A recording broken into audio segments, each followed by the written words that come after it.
노스크랜턴에 있는 알프레도의 피자 카페가 웨이트리스에게 $3,000 팁을 주고 나중에 신용카드 회사와 이 청구에 대해 제기한 고객을 고소해 화제입니다. 지난 7월에 에릭 스미스는 알프레도 피자 카페에 들러 $13 스트롬볼리를 주문했습니다. 그는 신용카드로 계산하면서 웨이트리스 마리아나 램버트에게 $3,000의 팁을 남겼습니다.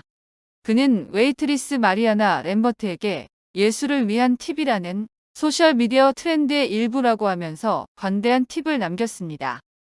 램버트는 7월에 모두가 힘든 일을 겪고 있기 때문에 저에게 정말 큰 의미가 있었고 정말 제 마음에 감동을 주었다고 말했습니다. 그러나 그녀는 지금 충격을 받고 있습니다. 한 달 전에 알프레도의 직원은 스미스로부터 이의를 제기하는 편지를 받았습니다. 알프레도의 한 직원은 그가 우리 식당에서 식사를 한 지 45일 만에 이런 통지를 보냈다고 합니다.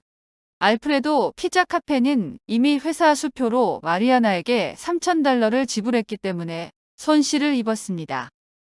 레스토랑 직원은 스미스에게 여러 번 연락했지만 연락이 안 돼 알프레도 피자 카페는 라카오너 카운티 치안 법원에 그를 기소했습니다.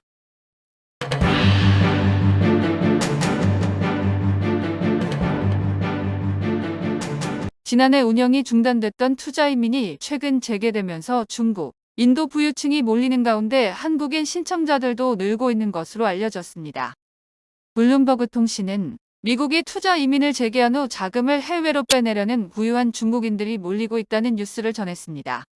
이 보도에 따르면 해외로 자금을 유출하려는 중국인들은 약 1만 명이며 이들의 자금 규모는 $480억 달합니다. 그 뒤를 이어 인도인 부유층도 8,000명에 이른다고 덧붙였습니다. 여기에 한국인, 베트남인들도 이민 전문 법률 사무실에 투자 이민을 문의하는 사례가 급증하고 있는 것으로 알려졌습니다. 이처럼 최근 바이든 대통령이 투자 이민을 재개하는 내용의 법안에 서명한 후 신규 신청자가 빠르게 느는 추세입니다. 특히 바이든 대통령이 서명한 법안에는 일자리가 적은 지방이나 실업률이 높은 지역에 투자할 경우 영주권을 조기에 내주는 안이 포함돼 있어 이를 통해 영주권을 빨리 발급받으려는 외국인들이 몰리는 것으로 알려졌습니다. 투자이민 EB 프로그램은 최소 10개 일자리를 창출하는 프로젝트에 $80만 또는 $105만 투자하는 외국인에게 영주권을 주는 제도입니다. 미국은 프로그램이 시작된 후 지금까지 $370억 규모의 외국인 투자를 끌어들였던 것으로 나타났습니다. 하지만 이민자를 노린 사기와 각종 탈법 등의 논란으로 지난해 6월 프로그램 연장에 필요한 연방 하원의 재승인을 받지 못해 신규 신청서 접수가 전면 중단된 바 있습니다.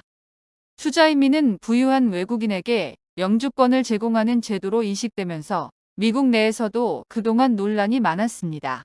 또한 영주권을 받게 해주겠다며 가짜 투자 이민 프로젝트를 진행하다 적발된 사기 사건들도 잇따라 폐지 목소리도 높았습니다.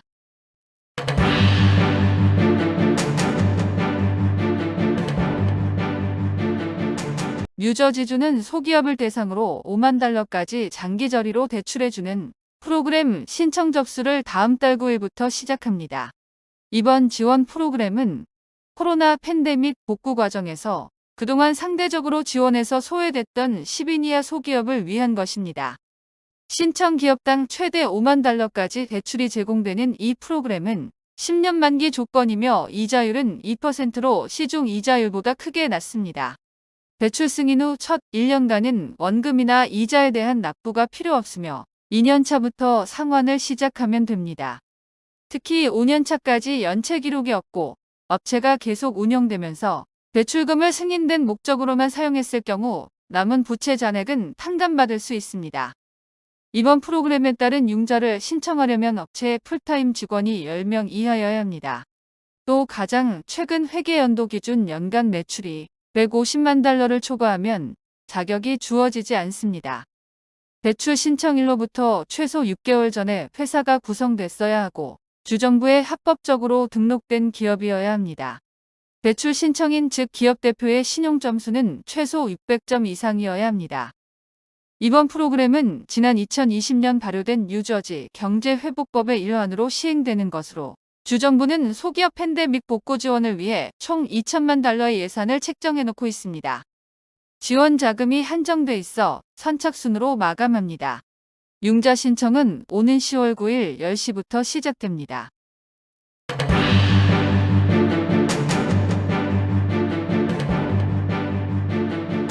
미국 각주 정부가 시간당 최저임금을 인상하고 있습니다.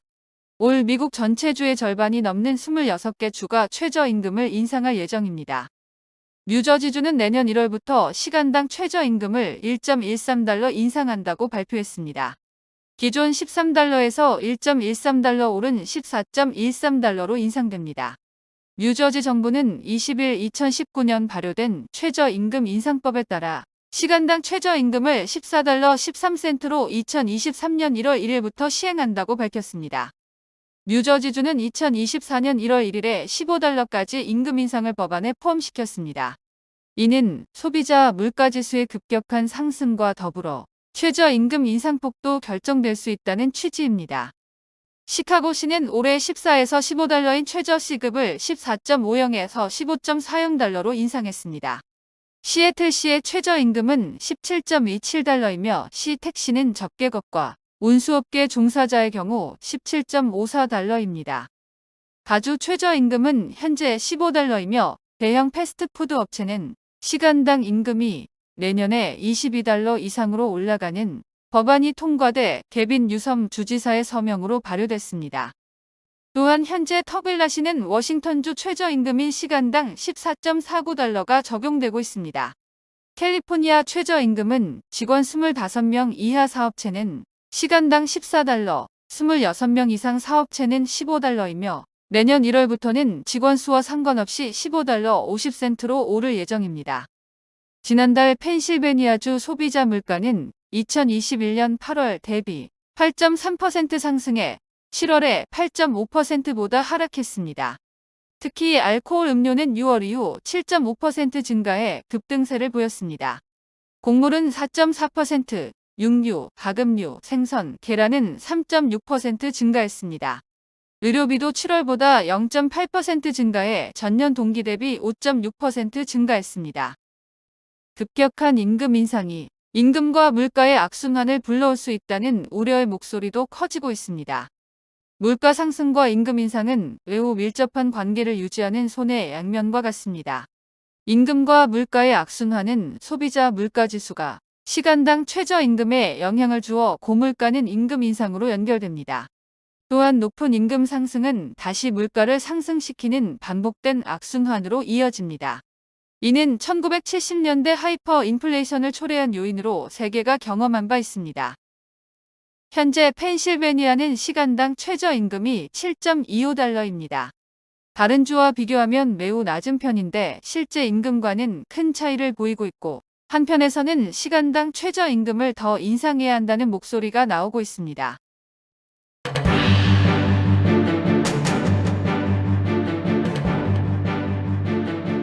몽고메리 카운티와 필라델피아 주대표는 9월 20일에 펜실베니아에서 단일 지불자 의료법을 발의했습니다. 주 하원의원 파멜라이 델리시오는 하원 법안 2824를 제안해 보편적인 건강 보장을 제공하는 단일 지불자 플랜인 펜실베니아 헬스케어 플랜에 큰 기대를 하고 있습니다. 그녀는 의료는 특권이 아니라 권리이며 시민들이 건강을 유지하기 위해 재정적으로 파산하지 않도록 보장하는 시스템이어야 한다고 말합니다. 이 법안은 펜실베니아 헬스케어 에이전시가 재난치료에서 건강 및 예방치료에 이르는 보장 서비스를 제공하는 법안입니다. 이 시스템은 개인의 의료 행위와 환자가 의료 서비스 제공자를 선택할 수 있는 권리를 보호한다는 큰 장점이 있습니다. 델리시오는 고용주를 바꾸거나 새 직장을 시작할 때 어려움에 직면하는 젊은 유권자와 안정적인 의료 서비스를 원하는 노인 유권자, 모든 연령대의 건강관리에 대한 우려를 듣고 이 법안을 발의했습니다. 델리시오는 의료 시스템을 사용하기 위해 고급 학위나 학위가 필요하지 않아야 한다고 강조합니다.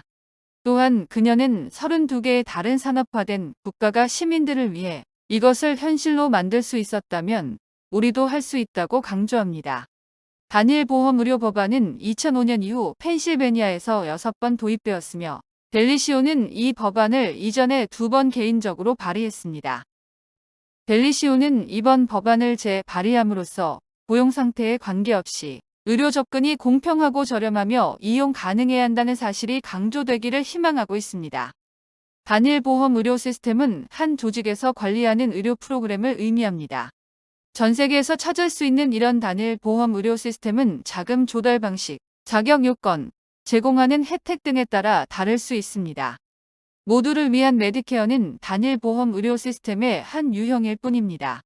현재 캐나다, 호주, 스웨덴 등과 같은 전 세계 국가에는 많은 단일 보험 의료 시스템이 있습니다. 전국민 메디케어 제한은 65세 이상의 미국인을 대상으로 하는 건강보험 프로그램인 메디케어의 확장입니다. 대한민국은 지난 1989년 전국민 단일보험 제도를 도입해 세계에서 가장 효율적이며 뛰어난 의료 시스템을 가진 나라 중 하나입니다. 여러 경쟁 건강보험 회사가 아닌 단일 보험 의료 시스템에서는 단일 공공 또는 준공공기관이 모든 거주자를 위한 의료자금 조달을 담당합니다. 모든 사람이 하나의 건강보험 플랜에 따라 건강보험에 가입하고 의사, 병원, 장기 요양, 처방약, 치과 의사 및 안과 진료를 포함한 필요한 서비스를 이용할 수 있습니다. 모든 개인은 치료를 받을 곳을 선택할 수 있습니다.